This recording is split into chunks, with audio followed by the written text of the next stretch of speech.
I've been involved with teams, being an athletic trainer all my career, and not many teams were friends. Everybody respected everybody. Everybody had a good time. We just all liked each other, and we still do. The subject of, this is bird country. Oh, this is bird watching country, but this is a rare bird. There's a meteor called Halley's Comet that appears one. He made everybody better. He made me a better student trainer. He made me a better manager. You didn't want to let the guy down. You didn't want to let Carl down. You didn't want to leave Tommy Crowder down. None of those people, you wanted to be the guy that let somebody down. And you just always pushed it up just another notch or two.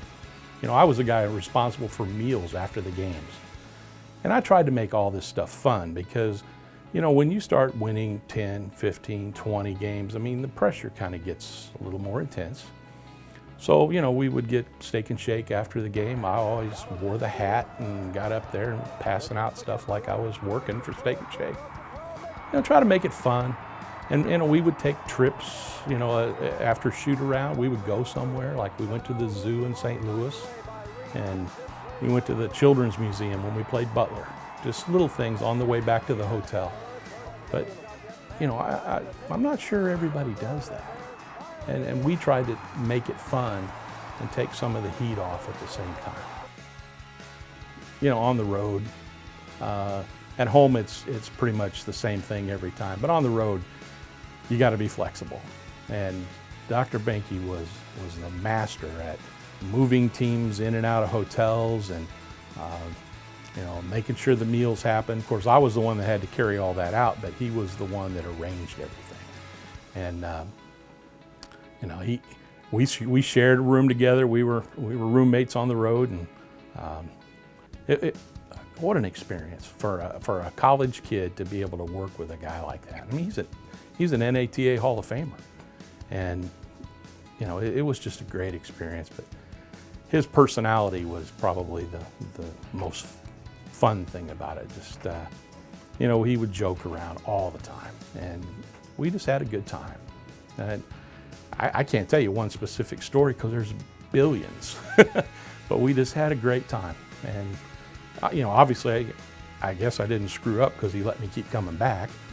And I was here 5 years, and that's only because I had to do student teaching. And I came back, and he wanted me to stay a 5th year and work with him, so I did that. Then that led me into my first job. So he told Branch Rickey of the Pittsburgh Pirates that if he would hire me, that if I screwed up, he would take a sabbatical and go work for the Pirates. So that sealed the deal. So that's what kind of guy he was, or is. He was willing to do anything for me, and I just think he's like another father for me. I started out, when I left here, I went to work in the minor leagues with the Pittsburgh Pirates. And I did that for a year in Salem, Virginia. Great experience, but the minor leagues, it's a tough way to go. It is war thin. So I took a high school job in San Antonio, and I was there a year, moved over to Texas City. And Texas City, my quarterback is a guy named Chris Ballard, and he's a general manager for the Colts now. And I was there for 5 years, and then the job here at Rose-Hulman opened up. And what a great chance for me to come back home. My family was all still in Plainfield, and so I moved back here, and I had moved up to assistant administrator at Women's Hospital, and the CEO was Steve Reed. And we worked very well together for about 8 years, and he moved on, and I stayed on another year, and they sold the hospital to St. Vincent, and I said, yeah, I'm gonna do something different. So now I have my own insurance agency in Plainfield, and it's me and American Family saving Indiana one policy at a time, but it's the same thing. You get to work with people on a daily basis, and you get to see what their problems are and how you can help them fix them. We are getting set here for what promises to be one tremendous championship game for the National Intercollegiate Basketball title. I don't know what more you could ask. Well, just for the record, I have never watched that game. But it was more of a disappointment for me that they were all disappointed. Yeah, I wanted to win. I still don't like Magic. And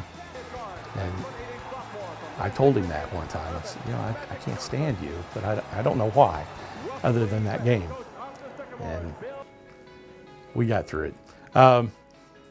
But it was just a big disappointment to see how bad everybody felt and how let down everybody was. Because when you go through what we went through for 32 games, you kind of just feel like it's going to happen. And, just to fall short like that, it's, they had a lot of talent. There's no question about that team, that Michigan State team was.